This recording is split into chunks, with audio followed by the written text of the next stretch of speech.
Imagine this. In the dusty shadows of America's Southwest, three native sisters vanish from a boarding school in 1945, swallowed by a web of secrets and twisted faith. 40 years later, their brother uncovers a chilling truth that exposes horrors hidden in plain sight. Will he reunite with them, or face something far darker? Stick around to the end for the jaw-dropping twists. You won't believe what happens next. If you're hooked, smash that like button, subscribe for more gripping tales, drop a comment with your theories, and share this video. Remember, this story is fictional, recreated from historical inspirations for education and entertainment only. The wind howled through the cracked window of John Blackhawk's rusted camper like a ghost, whispering secrets from the grave. He gripped the steering wheel tight, his knuckles white, under the dim glow of the dashboard lights, as he barreled down the empty Arizona highway, under a sliver of moon. Heart-pounding, he slammed on the brakes, tires screeching on the asphalt when a shadowy figure in black robes darted across the road. A nun, her habit fluttering like raven wings, vanished into the desert scrub. Not again, he muttered, wiping sweat from his brow. Was it real, or just another hallucination from too many lonely nights chasing phantoms? Shaking off the chill, John pulled over the engine, coughing to a stop. It was 1985, and he was 58, a Navajo man, broken by 40 years of endless searching. He reached for the glove compartment, pulling out the yellowed newspaper clipping. He treated like a sacred relic. The headline screamed about Indian boarding schools forging America's future, but it was the photo that haunted him: three young girls on the chapel steps at St. Agnes Boarding School in Oklahoma back in 1945. Lily, Grace, and Emma, his little sisters, their braids neat, their dresses starched for the cameras. Behind them, a priest loomed, Bible in hand, his face sharp and unforgiving. John lived on the edge of Dusty Hollow, Arizona, a dying town where dust devils danced through empty streets. His home was this 1971 camper, parked on a scrap of land, surviving on disability checks that barely covered basics. He did odd jobs, fixing fences or patching roofs when his back allowed, but most days, he drowned the memories in cheap beer from the liquor store down the road. The bell jingled as he pushed open the door to Elena's place. She was in her 60s, gray hair in a bun, her eyes kind, but shadowed by her own pains. "John, you look like hell," she said from behind the counter. "When was the last time you ate a real burger?" "Not hungry, Elena," he replied, grabbing a six-pack from the cooler. "Just need something to dull the edges." She watched him count crumpled bills, her face softening. "I know that pain," she whispered, leaning in.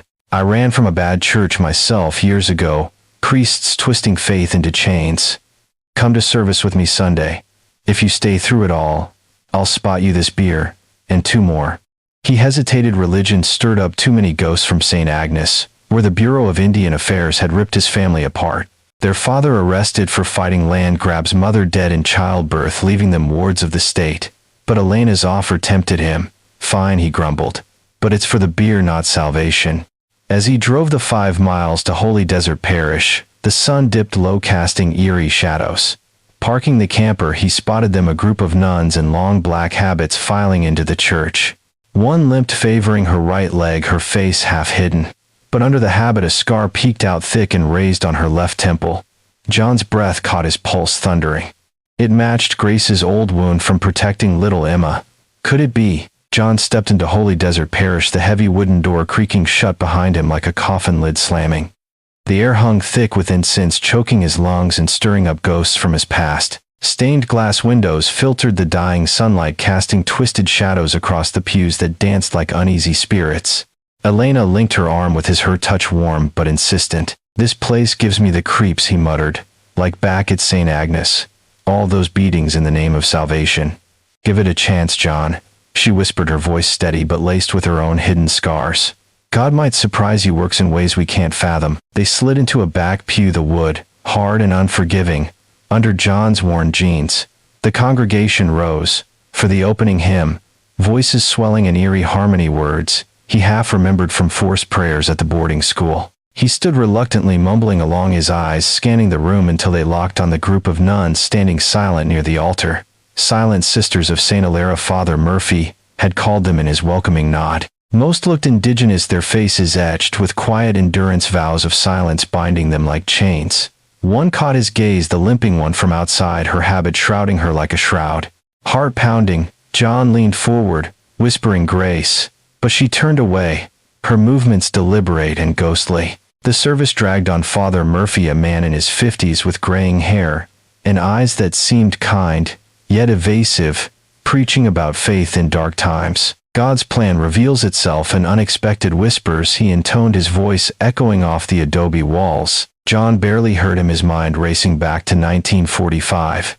The press visit at St. Agnes, reporters snapping photos of wide-eyed kids to sell the assimilation dream. His sisters had posed on those steps, innocent and terrified, vanishing the next day like smoke. After the hymn, John found himself talking to the priest, prodded by Elena's nudge. "Father, I've carried this pain for 40 years, he confessed, his voice cracking. "My sisters Lily Grace and Emma, they vanished like ghosts after those damn photographers left. The school beat me for asking questions, locked me in the basement." Father Murphy placed a hand on his shoulder, his touch light but probing. "God's timing is mysterious, my son, but perhaps these sisters can help. They're from a reclusive order led by Father Harlan II, devoted to prayer and healing. They visit churches like this once a year, taking requests in silence, then sending divine messages weeks later." Intrigued, despite the knot in his gut, John approached the small table pen, shaking in his hand as he scrawled his plea.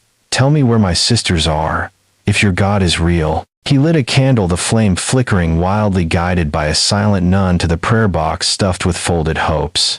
As he pushed his note, a gust of wind whipped through an open door, fluttering the nun's habit. There, clear as day, the scar on her left temple, thick and raised, just like Grace's, from shielding Emma from that cruel ruler's strike. John gasped, mouth opening, to call her name, but the door to the side room swung shut with a resounding thud, leaving him frozen in the aisle, pulse thundering. This can't be real, he thought, or can it? Elena tugged at John's sleeve, pulling him back to the pew, as the service wrapped up, her eyes wide with concern. "What happened up there?" she hissed. "You look like you've seen a ghost." "Maybe I have," he whispered, his voice hoarse. "The scar on that nun's temple, it's just like Grace's from the boarding school days when she took a beating for Emma." Elena's face paled, her own secrets flickering in her gaze. "I've heard whispers about those silent sisters," she murmured, "indigenous women, vanishing into that order, never coming out the same. Here, take this flyer, their tour schedule might lead somewhere." John snatched the paper, his hands trembling as the nuns filed out, loading prayer boxes into a plain white van. Curiosity burned like wildfire in his chest, overriding the beer craving. "If that's Grace, I'll drag her out myself," he muttered, firing up the camper engine, which coughed and sputtered like a dying coyote. He hung back, tailing the van east, through the scorching Arizona desert, dust clouds swirling in eerie patterns behind them. The road stretched, endless scrub brush blurring into California borderlands, the sun beating down mercilessly on the 50-mile trek. His mind raced, opening the old cigar box beside him, fingers tracing the turquoise pendant his father crafted for protection, symbols etched deep, connecting him to Navajo roots. Inside the box lay brittle photos and his faded pencil sketch. Grace braiding Emma's hair, Lily singing softly, a stolen moment of tenderness amid the school's brutality. The scar in the drawing hidden under braids, but real from that cruel nun's ruler strike, defending little Emma. Proof, he thought, clenching his jaw. This can't be coincidence. The van turned onto a dirt track leading to Silent Ridge, a remote compound rising like a fortress from the barren land. Chain-link fence topped with fluttering prayer flags that looked stained rusty red in the fading light, waving ominously in the hot wind.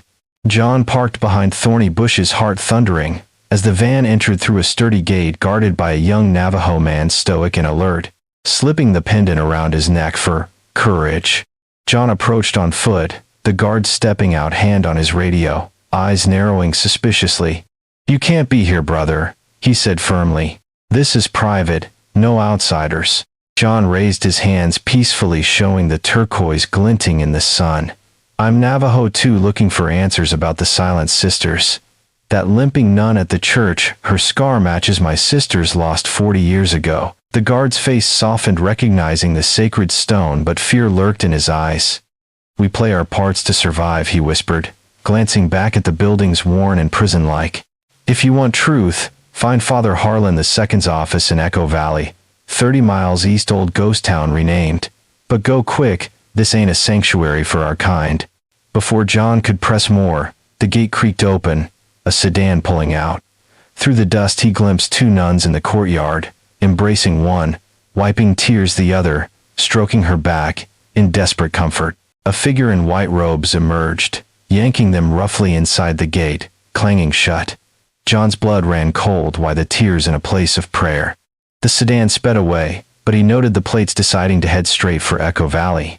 As he climbed back into the camper, a chill wind whipped up, the prayer flags fluttering like bloodied warnings. What horrors hid behind those walls, he wondered, engine roaring to life, the desert swallowing his doubts. John revved the camper engine, pushing it hard through the winding mountain roads, toward Echo Valley, the old ghost town, now dressed up as a holy haven.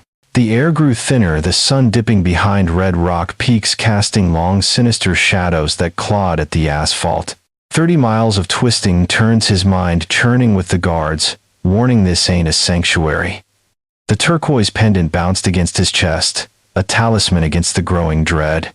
He spotted the town sign, faded letters proclaiming peace since the revelation, but John smelled rot beneath the piety. The address led to a modest adobe house on a quiet street, red tile roof hiding whatever darkness lurked inside. The sedan from the compound sat parked out front, engine still ticking hot from the drive. John killed his lights, parking across the way, heart slamming like a war drum.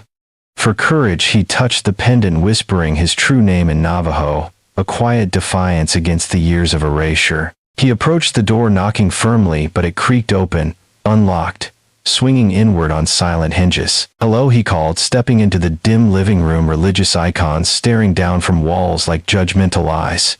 "Father Harlan, I'm here about the Silent Sisters." Silence answered, broken only by faint echoes from deeper in the house. Then he saw them, dirt streaks smeared across the floor, long drags like a body hauled against its will. Red scratches marred the white walls, desperate fingernail gouges clawing for escape. His stomach twisted, following the trail down a narrow hall to a back door ajar, opening to stone steps carved into the mountainside, descending into a gaping cave mouth. Muffled cries floated up, a woman's voice pleading no more, please, mingled with the crack of leather on flesh. A man's tone, fervent and menacing, recited Bible verses. "The Lord punishes the wicked, casts down false gods. Discipline purifies the soul, conquers heathen spirits." John crept closer, shadows flickering from candlelight below, dancing wildly on rough walls. Peering down, he glimpsed a figure in robes, Father Harlan, older now, gray-haired but unmistakable from the old newspaper photo. The same priest looming behind his sisters 40 years ago. The victim, bound to a chair, habit torn, blood-streaked, was the limping nun, Grace, her scar livid, under the harsh light. "Drink the wine," Harlan snarled, forcing a chalice to her lips. "Receive the Virgin's message, or face purification." Grace shook her head. "I won't fake it anymore, not for your twisted visions." The whip cracked again, her cry piercing John's soul. Horror flooded him. This wasn't prayer. It was torture. A perversion blending Catholic rites with stolen Navajo rituals. An altar nearby, desecrated with sacred symbols, twisted into blasphemy. John bolted back through the house, legs pumping, adrenaline surging. He burst out the front door, gasping for air, mind reeling. The local cops, he thought they have to help. Racing to the Echo Valley station, a squat building with patrol cars outside, he stormed in, breathless. "There's a woman being tortured in Father Harlan's cellar underground," screams, "Whipping, you gotta go now." The sheriff, heavy set with a badge gleaming, looked him over, sneering. "Slow down, Chief, you reek of booze. How much you had today?" "1 beer hours ago," John protested. "But listen, I saw." The younger cop cut in, "You're accusing Father Harlan, a saint who renamed this town after his divine vision, lowest crime in the county." They flashed photos, the founder dead 15 years ago, and Harlan II, his face matching the old clipping exactly. "Get out," the sheriff growled, "before I lock you up for trespass and slander." John stumbled out, defeated, the cops' blind worship shielding the monster. "Useless," he muttered, climbing into the camper. But he had one card left, Marcus, the researcher from 20 years back who owed him a life.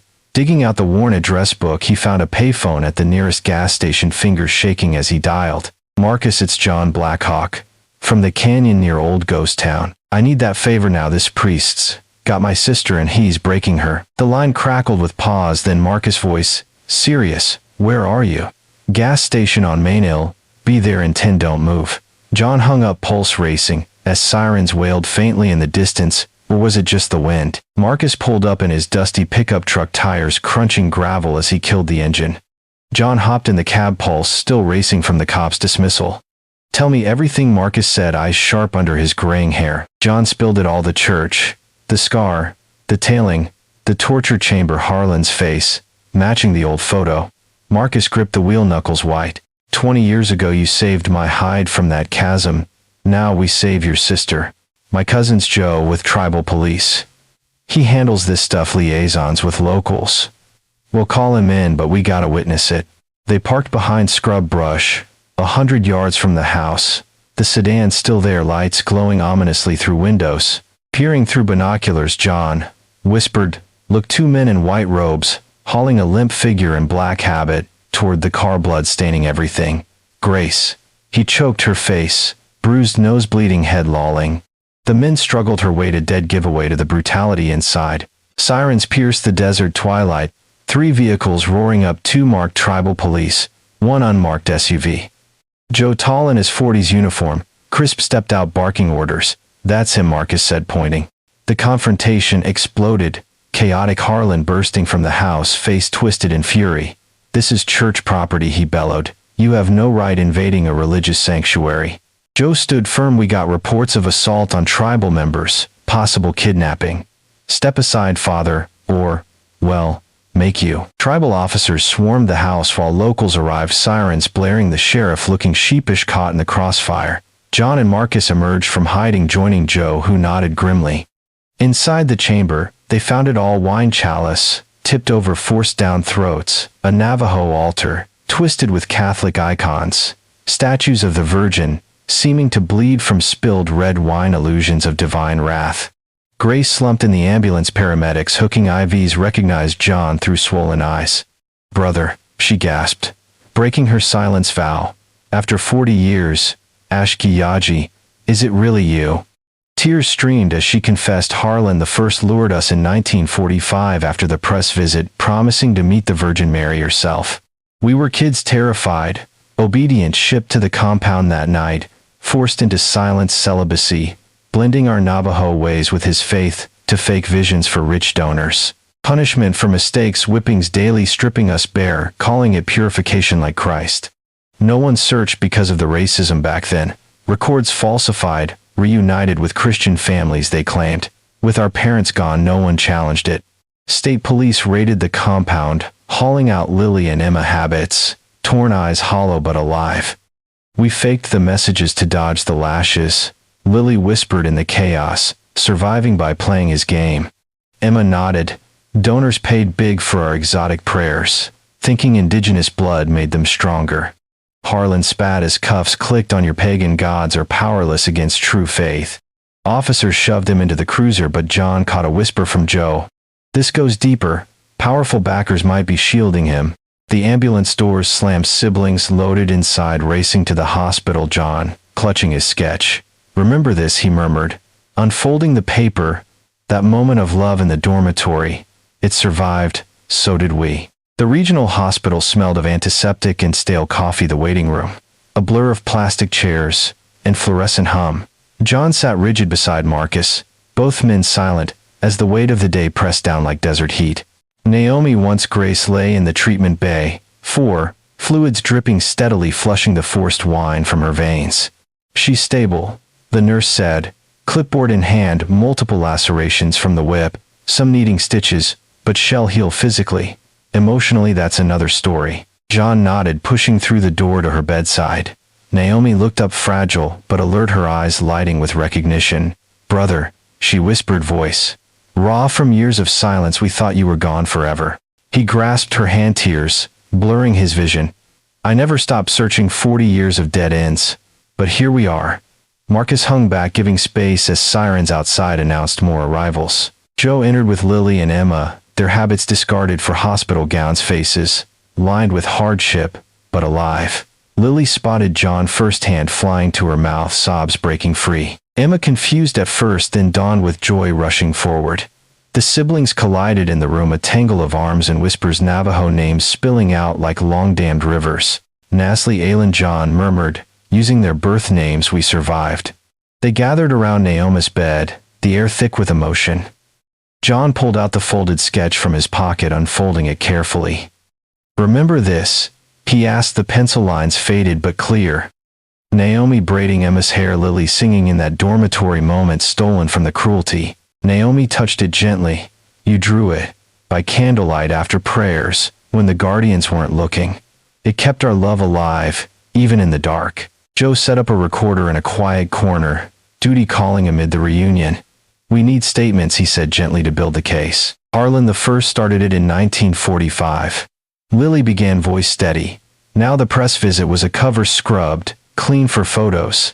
Then he approached us, promising divine meetings with the Virgin. Obedient kids, we followed to the basement, then the compound that night. Emma added forced vows, silent celibacy, mixing our Navajo rituals with his faith to produce visions for paying clients, companies, politicians seeking guidance. Mistakes meant whippings, naked humiliation.